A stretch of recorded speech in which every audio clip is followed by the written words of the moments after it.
Room से हमारे consulting editor Ashutosh Agnihotri ji भी हमारे साथ जुड़ चुके हैं। आशुतोष जी, तनाव कम हो चुका है, संघर्ष कम हो चुका है, लेकिन सियासत शुरू हो चुकी है।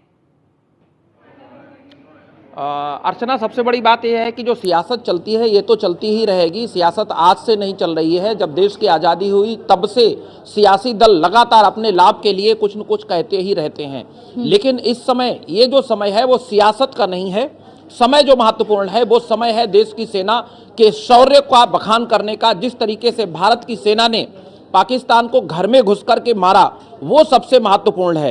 आज जो आपने देखा कि प्रेस कॉन्फ्रेंस हुई और प्रेस कॉन्फ्रेंस में एयर मार्शल ए.के. भारती ने जिस तरीके से बताया, उन्होंने रामायण की चौपाई का जिक्र किया कि विनय न मानत जलधि जड़ गए 3 दिन बीत, बोले राम सकोप तब भय बिन होय न प्रीति।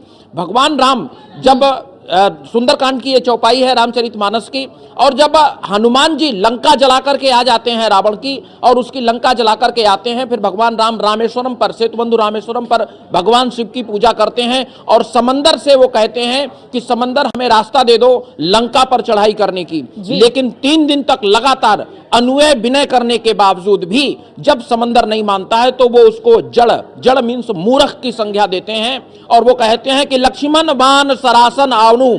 ठीक है, तो लक्ष्मण से कहते हैं कि बाण ले आओ, धनुष बाण ले आओ, और ये जो समंदर है इसको एक बाण से ही मैं सुखा देता हूं। तो भारत की सेना की ओर से भी पाकिस्तान के साथ वही किया गया था। उन्होंने पहले पहलगाम में 26 पर्यटकों और एक जो वहां स्थानीय था उसको मारा और धर्म पूछ करके मारा। भारत की सेना ने, भारत की सरकार ने जब उनसे कहा कि आतंकियों के नाम जो दे दिया और कहा कि हमें वापस करो, उन्होंने नहीं सुना, तो हमने घर में घुस करके उनको आतंकी संगठनों को, आतंकी लॉन्च पैडों को ध्वस्त कर दिया। बदले में पाकिस्तान ने जब आंख दिखाई तो भारत की सेना ने लगातार हमला करके उनके यहां घर में घुस करके उनको मारा। तो अर्चना, सबसे बड़ी चीज यही है आज का सार अगर है जी। यहाँ पर आशुतोष जी, मैं ये भी समझना चाहूंगी। आशुतोष जी, देखिए, हमने पाकिस्तान को कितनी क्षति पहुंचाई, हमारे पास हर एक चीज का प्रूफ है, और हमने एक बार नहीं बल्कि हमने कई मर्तबा उस प्रूफ को दिया भी। और इस प्रेस ब्रीफिंग के दौरान पाकिस्तान के प्रोपोगेंडा को भी हमने विफल कर दिया जो अपने नागरिकों से पाकिस्तान बोल रहा है। देखिए अर्चना, सबसे बड़ी महत्वपूर्ण बात यह है कि क्या कभी जीतने वाला जो व्यक्ति होता है वो किसी के साथ में गुहार लगाने के लिए नहीं जाता है। पाकिस्तान हार रहा था, पाकिस्तान की स्थितियां क्या थी, पूरा विश्व उसको देख चुका था। पाकिस्तान के ठिकानों को हमने ध्वस्त किया और हम उनके परमाणु संयंत्र तक पहुंच गए थे। ये जो कल का जो घटनाक्रम परसों का हुआ है वो अनायास नहीं हुआ है। इतनी स्थितियों में कहीं कोई युद्ध विराम नहीं होते। उस युद्ध विराम के पीछे की अगर पटकथा के पीछे हम जाएंगे तो सबसे महत्वपूर्ण जो है वो कहीं ना कहीं निकल करके आता है आर्थिक का।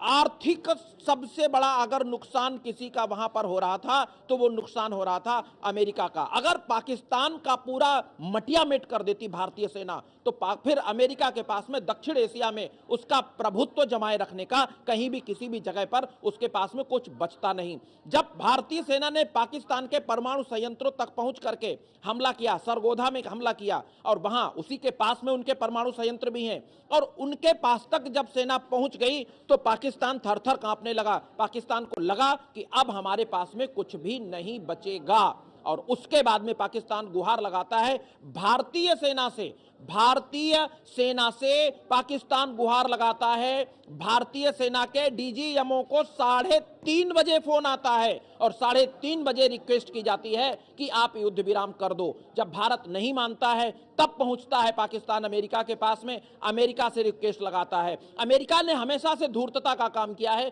और इस बार भी अमेरिका ने धूर्तता का जो काम किया वो ये काम किया कि भारत ने तो दया दिखाई पाकिस्तान के ऊपर और ये कहा कि ठीक है, अगर ये अपनी ओर से कुछ नहीं करते हैं, आतंकियों को हमें सौंप देते हैं तो हम युद्ध, मैं फिर उस चीज को कह रहा हूं कि सीज फायर की बात नहीं हुई है। यह कहा गया है कि ऑपरेशन सिंदूर चलता रहेगा, कुछ समय के लिए हम इसको स्थगित कर देंगे। लेकिन क्या किया डोनाल्ड ट्रंप ने, उसका क्रेडिट लेने के लिए उन्होंने इसको तुरंत से ट्वीट कर दिया।